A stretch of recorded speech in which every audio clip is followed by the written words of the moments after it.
Hello, and welcome to Outnumbered the Podcast. I'm Audrey. And I'm Bonnie. We are experienced moms to a combined total of 19 children. In our weekly episodes, we explore relatable topics using our perspectives of humor and chaos. Tune in for advice and encouragement to gain more joy in your parenting journey.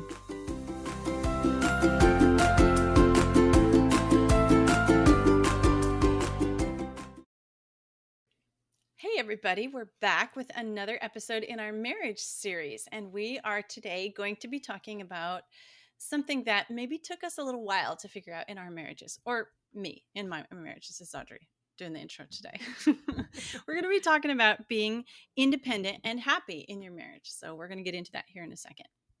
Yes, and we've talked about this in other episodes that by and large, the image we have of a marriage comes from generally our parents' marriage and also any other marriages we saw a lot of growing up, right? And so you may enter into a marriage thinking, well, yeah, each person in a marriage is very independent, should have their own personality, their own interests and likes. Or you might be the opposite. No, when you're a couple, you do everything together and you like everything together, So we're just kind of trying to explore this topic a little bit and talk about the benefit to being your own self, your own independent person. Kind of a funny thing that happened recently in our marriage was my husband and I went on a little trip to get away together for the weekend. It was great. And our babysitter watched our kids, and she's now married. And so when we came home, they were both at the house and we were just sitting and chatting. And I said something like, I love reconnecting with my husband because it means that he talks more, because he's a very quiet person and I'm the talker. Big surprise. And so I said, very often I'll even ask him questions and he just will not respond, because he's just a thinker, and he'll just sit and think for a while. And maybe 20 minutes later, he'll say something back. And I'm thinking, am I chopped liver? Like, are you deaf? Like, did you even hear what I said?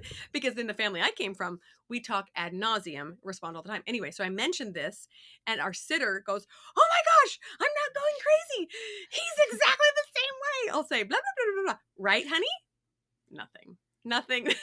We just giggled and giggled that, okay, we're not alone. And that's by no means a strictly male thing. It's a personality thing. And very often a chatty one is married to a non-chatty one. So anyway, I thought that was humorous. If you also have a spouse who does not respond, you're not alone. They're still good people. Okay, and here I am, the non-chatty one, just because I want to think about it for a while. Yeah. And so I'll be like, and then I'll be like, 30 minutes later, I'll be like, okay, so how we were talking about this, and I know what I want to say about that now. And he'll be like, hang on, let me pull that back up from wherever it went when I was done. He's already moved on. Yeah, totally. It's a talker thing. Yeah, for sure. It's funny. We're going to discuss independence and a happy marriage. So this is kind of like, I remember the days of first being in love and you thought you wanted to be together all the time and never be more than 6 inches apart and all that. But then you were married for a little bit. And it took a little while to realize all the things we're going to be talking about today. We're going to answer the question not only of how to seek independence a little bit, we're going to discuss that, but mostly we're going to address why you want to have a little bit of independence and how your marriage can still stay happy.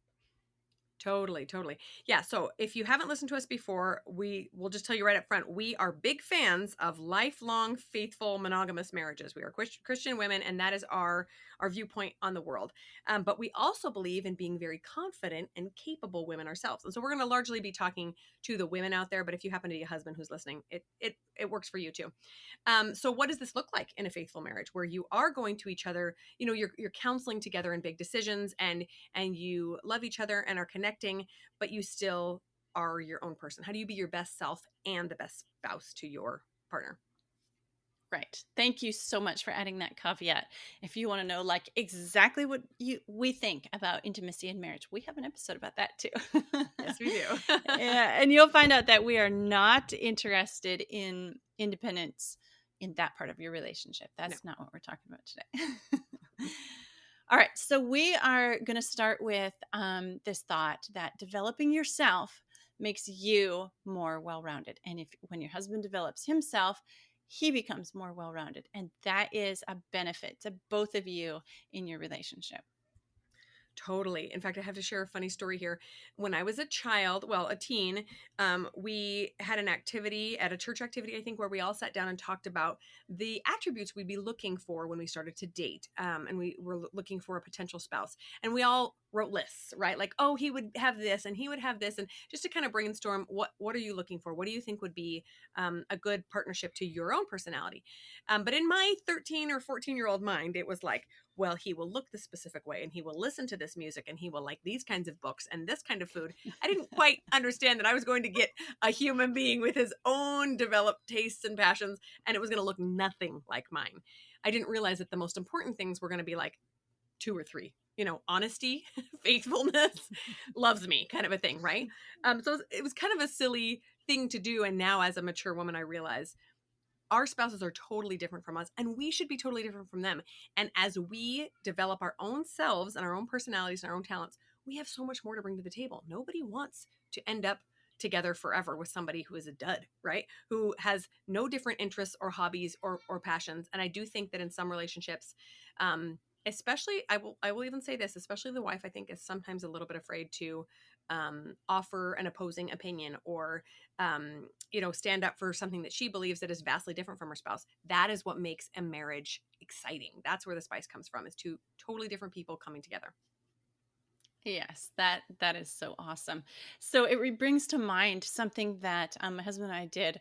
Oh, I don't know, quite a few years ago. We had this health examination where like we had blood tests done and we had hair analysis done and we had all these things done, and we were looking at each other, um at the core level, like how you're made up chemically, and your minerals and all that. And it was based like there was a lot. The purpose of it was to discover what foods you're eating and how, what foods you need to eat to become healthier. But what was so funny, what sticks in my mind about that is like my husband and I were like clones.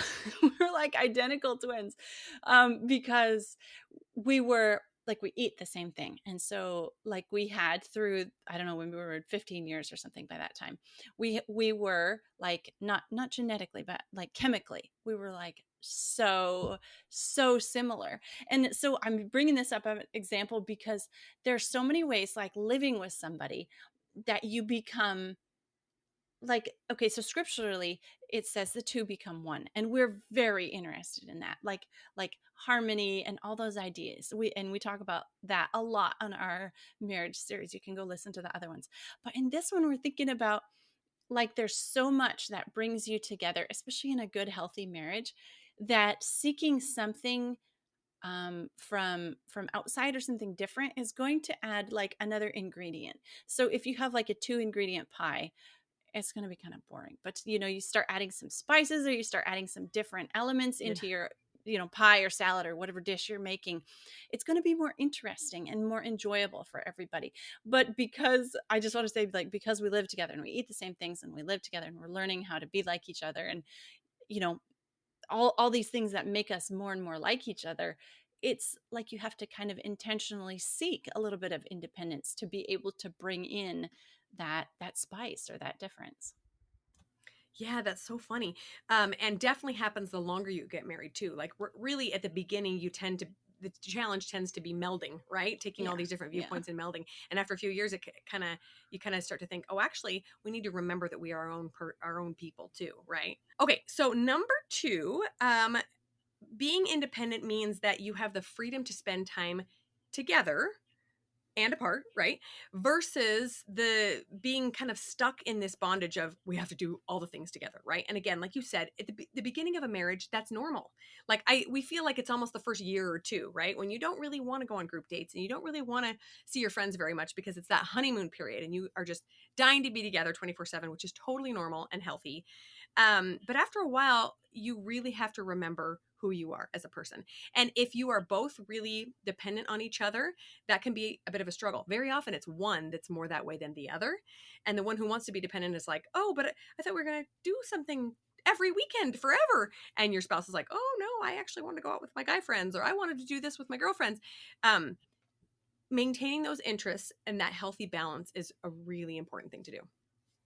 Right. And so on this one, this is really, we're kind of addressing the thoughts behind the time that you spend together. So, if you're just a couple years into the marriage, in the first couple years of marriage, we're going to talk about um, have to versus want to is the thought here, right? So let's first look at it about making a meal, right? Okay, it's supper time. You're like, I have to make dinner, right? Do you enjoy it? Does anything you turn out to make does anything you cook that meal taste good? Nah, not really. But if you cook an I want to meal, oh my goodness, I want to be there and eat that one because that's a good one, right? So this is the same thing, the thoughts about spending time together or spending time apart. Like I want to. Well, you're going to enjoy the time together or you're going to enjoy the time apart. Same thing with, it goes both ways. So spending time I have to spend time together. Well, that's not going to be as enjoyable as I want to spend time together. Um, I have to spend time away from him is not going to be enjoyable as I want to spend time away from him. So it's like the thoughts going into what you do, both when you're together and when you're apart. And it's like it just changing your thought about it makes you feel free or makes you feel in bondage. Absolutely. And the good news is you control those thoughts. Only you. I mean, sometimes you might think it's a little bit more difficult because of a certain circumstance or whatever, but you get to choose them, which is phenomenal. This really reminds me of a quote that I read this week, and I'm going to share it with you guys. It's a little bit longer, but I'll include it in the show notes too because I thought it was so powerful. And it's talking about a mother and her attention to the home, right? Says by inattention to household duties, the little touches that make or mar the family peace, many a woman has reduced her home to a comfortless house, and many another has eliminated the essential elements of home by her self-assumed and persistent drudgery, in which she denies to her dear ones the cheer of her loving companionship. One-sided service, however devoted, may become neglect. So as a mom, you can probably see both sides of that, right? The day where you've just been like so tired and so exhausted you do nothing and the house is a wreck and everybody's miserable, right? Or the other days where you feel like everything is on your shoulders, so you're running around doing everything and you feel like a slave and you're also miserable, right? There's a happy medium, and the same goes with the marriage, right? When we have these thoughts like, oh, I got to do something with him, or I have to, we have to be together, it becomes, like you said, bondage or drudgery, right? When your thoughts are, I'm so excited to see my husband tonight. We haven't talked in a while. We're going to have this conversation, or I'm going to share this, or I'm just going to be happy no matter how he shows up. It's so freeing, right? How are we looking at this relationship? Are we looking at it as something liberating and exciting, or something that just involves some drudgery? And that requires work, it really does. Yeah, yeah, both ways. So I mentioned that when you're at the beginning of the marriage, you're like, oh, I have to spend time apart. Well, maybe when you get a little farther into your marriage, maybe when you're 10 years in, you're like, oh, I have to do something together, right? Like we have an episode on date night. It's Friday, we have to do a date night. So, like, it's just those thoughts about it that can totally change how you feel. Either way, the spending time together or the spending time apart. But Right, it's your choice, what you're doing, if you keep in right, mind that you're choosing to do that rather than you having to do right. that. It might require a little bit of adaptation, right? Because guaranteed one of you probably wants to spend more time together than the other one. That's just life, right? We're both different. So you might have to have some conversations about this. Like, hey, a weekly date night is perfect for me. How about you? And maybe he prefers to do an every other week because on those off weeks he wants to go see his friends. Get to a point where you're both really comfortable and feeling like you're getting enough from the relationship without suffocating each other. The last thought I had about this was a healthy marriage means we give our spouse the best, but we also don't require something of him or her that he can't give. Okay. So for many years, I kept expecting my husband to listen and chat at me like my girlfriends do. And he just doesn't do that because it's not his personality. And for a while, it was frustrating to me. And I kept thinking something's wrong with our relationship or something's wrong with him or, why can't he give me this? Until I realized because that's not him.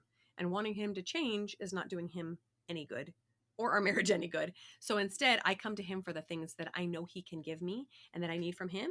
And then I go to my girlfriends for the chitty chitty chat chat because that's what they can give to me, and specific advice or whatever. But to just really focus on only asking for what they can give, right? Not requiring them to change for you. Right. That is such a good point. It again brings in the bondage part of it. Yeah.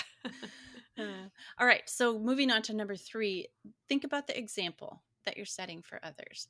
If you have a happy marriage, if you have a successful marriage, there's some level of responsibility to teach your success formula to others, to share your success formula with others. Like, just let's be honest, the rate of divorce or unhappy marriage is so um, rampant out there that, like, how can we help others? So that's what we're going to address on number 3 is like, how do we help others if when we are in a successful and happy marriage?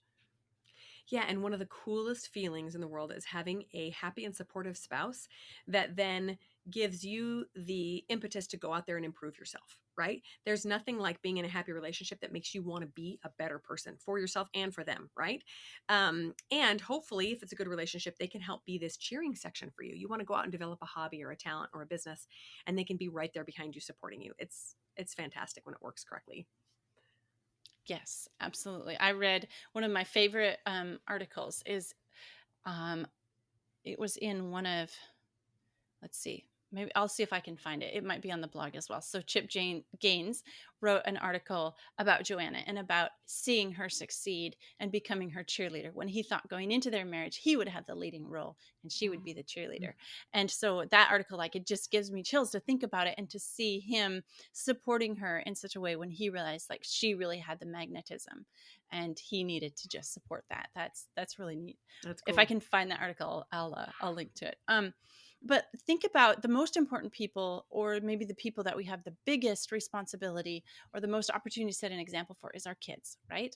How do we want our children to feel in their marriages? Successful, stuck, independent, in bondage? Like, this isn't just about us. Once we have children in our relationship, we need to show them how healthy, successful, happy people navigate a marriage, because they're going to be modeling their relationships on that. You can think about your marriage and your parents' marriages and how kind of you maybe brought in some of the baggage because that's what we all did, right? Is what we grew up under. So maybe just the thought of minimizing some of that baggage that we pass on to our kids, and some of that baggage can be this, like, this codependency that we can't spend time away from each other. We can't develop Yeah. ourselves. We have to be like this uniperson that has You no interest. Uniperson. Hmm. Yes, the goal is to pass on to your children the smallest handbag of baggage and not the Yes. largest supersize set of luggage we Yeah. can. They need a luggage cart to get it along with them. Even with efforts, they will probably have that anyway, and that's okay. That's what Yes. therapy is for. It's good. Yes. I personally have my heart has been broken seeing women end up in relationships with spouses that are domineering or very controlling or even abusive. And I really feel like, and not that it's ever anyone's fault that they end up in a relationship like this. However, I really feel like if children grow up seeing mothers and fathers who demand respect from each other, consideration from each other, who really love each other, and do not allow that kind of mistreatment, then the children are much more likely to grow up demanding the same. And recently, my son was doing a little bit of research and found out that um, psychologists say that boys largely get their sense of empathy from their fathers. So if they grow up without a father that shows a lot of empathy, guess what? They grow up as men who do not have empathy Mm. for their family members or society at large. So these examples, like, they don't just end when that marriage dissolves, or when the children leave the home or whatever. Those ripples go on forever, and so it's our responsibility to stop that and to make sure that our children know what an acceptable relationship looks like, what a happy, healthy relationship looks like. Yeah, that is such good advice. Um, okay, number 4 is stop relying on your spouse for your happiness. There is one episode of very early episode of the Life Coach School podcast that really, really made this, like, super clear for me, and I will find it and link it in the show notes. But it brought such clarity and such growth to my marriage, if I'm going to be honest here, about stop relying on your spouse for your happiness. I Oh, think one line so out of good. that, the one that sticks in my mind so much, is that I expect you to make me happy when I don't even really know how to make myself happy. I'm not really very good at making Mm, myself happy, but here I'm yeah. expecting my spouse to figure it out and make me happy. Yeah. No. Honestly, I have told my husband before, there are two things I want my children to really understand. One is a relationship with God, and number two is how to make themselves happy. And I'm not talking about doing irresponsible things like leaving their relationship because they just don't feel happy, but doing the hard work of understanding what thoughts they're allowing in and what's poisoning their mentality, right? Because it does not, the situation does not matter. We know that, right? We hear stories of women and men who survived concentration camps and were still able to keep a positive outlook. Clearly the situation is not the problem. It's what's up here, right? And so, I mean, granted, we have our boundaries, right? If a spouse were to be abusive, then we would then take actions to keep ourselves safe. But when it comes to the day-to-day happiness, if it is reliant on your husband's actions or your wife's actions, you will be miserable for the rest of your life. I can clearly attest to that because they cannot possibly do everything right. And when they do, you'll find something else wrong with it because that's just how our brains work, right? If you are like us and believe that your happiness or your sadness comes from your thoughts, then that is where you start, not with your spouse's actions, because good luck trying to control them. We haven't yet figured it out. Yes, one of the most empowering things that I have ever done is take charge of my own happiness. Because when you are in control of your own happiness, nobody else can take it away from you. Yes, Nobody else can give totally. it to you. Nobody else can take it away from you. And that, my friends, is one of the most empowering things that you can ever figure out. So, I have an example here to show you how this can work in what we're talking about, independence and a happy marriage. So, when we were early in our marriage, my husband had this interest in flying, and specifically flying in like a glider, so an airplane without an engine. They take it up, they pull it up with another airplane, and they let it go, and it glides down like a bird, right? No motor, anything. That absolutely terrifies me. I would like die before I No, could do that. no, But that's awful. but if my I know, right? I would be like vomiting the whole way down or something. Like there would be yeah, it would not be pretty. But my husband loved that. And if I had said, "Oh, we have to do everything together," and I am not leaving the ground in one of those gliders, then I would have deprived him of that happiness because he loved that. Yeah. And same thing with me. Okay, sewing, for example, he really doesn't have any interest in sewing or learning about sewing or anything. But he's never deprived me of that. He has allowed me to explore that and become very involved in that independent of him. And that adds to each Mhm. of our happinesses. And we can bring that happiness and that joy and that empowerment back into our marriage and be a better person for each other. Yeah. Oh, I love that. I would also interject here too that we need to maybe sit down and have a chat a couple of times throughout the marriage, not just once, about our perceived roles of husband and wife and whether or not we need to change things, right? So I grew up in a very conservative household where mom was predominantly responsible for raising the kids and dad was predominantly responsible for bringing home a paycheck to pay for everything. Um, and I've had to kind of wrestle with some feelings like, what happens if I make money? What happens if I want to work? What happens if my husband wants to be more involved in raising the kids? Like, what does that look like? And to make sure that you and your spouse are on the same page there, so that he doesn't feel threatened if the wife wants to go out and do something that maybe he thought he would be predominantly in charge of, like you're saying, the chip gain scenario, right? And the wife doesn't feel threatened if the husband wants to do more at home. I think we would all probably love that, actually, a little bit more laundry or whatever, but they usually just want to spend time with the kids, not do the laundry. But anyway, just to be really open about that, so that everyone is getting exactly what they need out of the relationship. Our final tip for making sure that for the why behind this independence in a marriage is, heaven forbid something were to happen to your spouse, right? Divorce, deaths, disabilities happen every single day, sadly. Are we prepared for something like that? It's just something none of us wants to think about, but it is really important.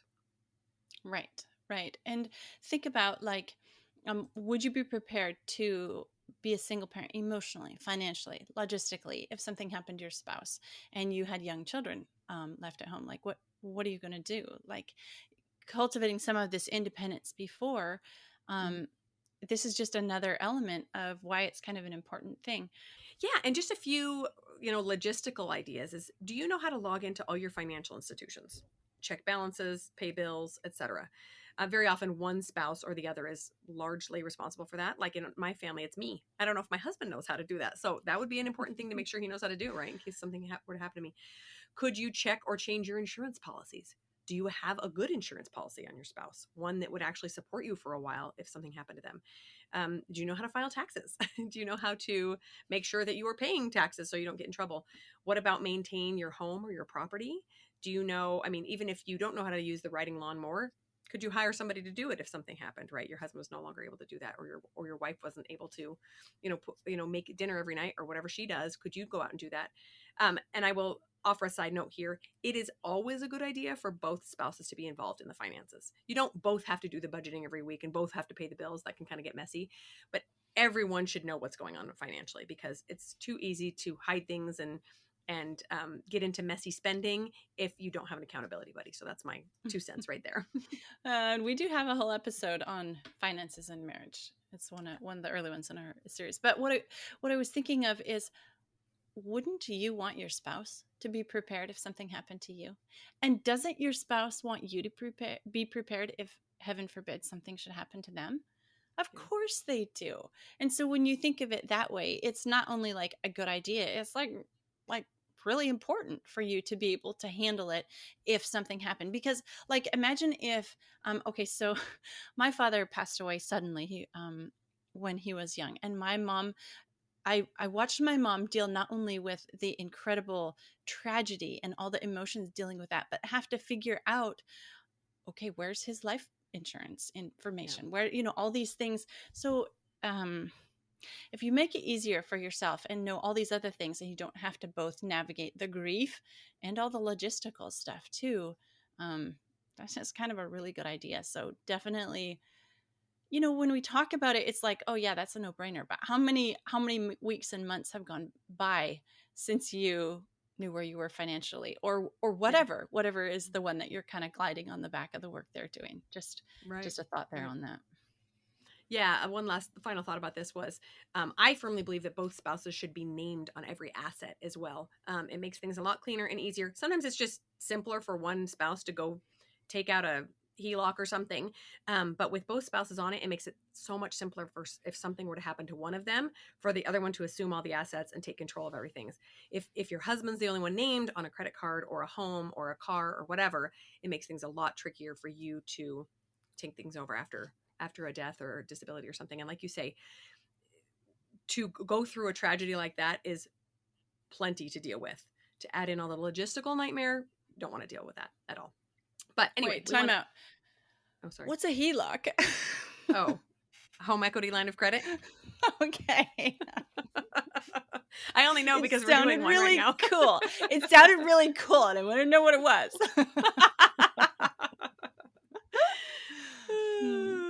Yeah. So not to end the episode on a downer note, talking about death and disability, but it's just so important to be your own self, right? And I think I will also add here that very often in the world, it seems like we're a little bit way too far on the independent side, and we don't rely on our spouse as much as we should. But I think we all know what that happy medium looks like, or we will know it when we get there, right? Where we feel confident and happy in our own abilities and our own hobbies and interests, and we also desperately love and need our spouse to make us to build this happy home together. So that's what we're getting at. Right. My final thoughts on this are that this is like a gift you can give to your spouse, to yourself, and to your spouse. Is when you become independent, you can bring more to the table. You have more freedom. You have more happiness. You're setting a good example for your children. You're prepared if something happens to your spouse, all these things. But it's like a gift you're giving to your spouse and yourself. And so it's like there's really very few reasons not to.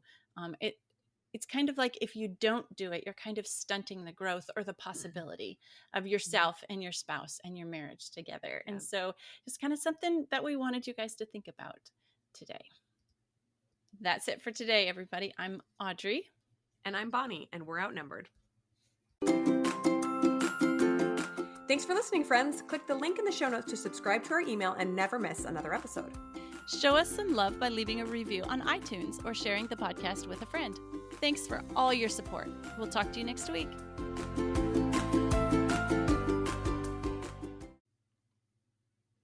Oops, I just kind of dipped into your line. You did. That's okay. But I have But you can something tell some of mine. that I can. Did you do Okay. yours or not? No, but it kind of said that. So whatever. Just Okay. So no, I have something to say on this. okay. Hang on. Give me just a sec. It's going to come.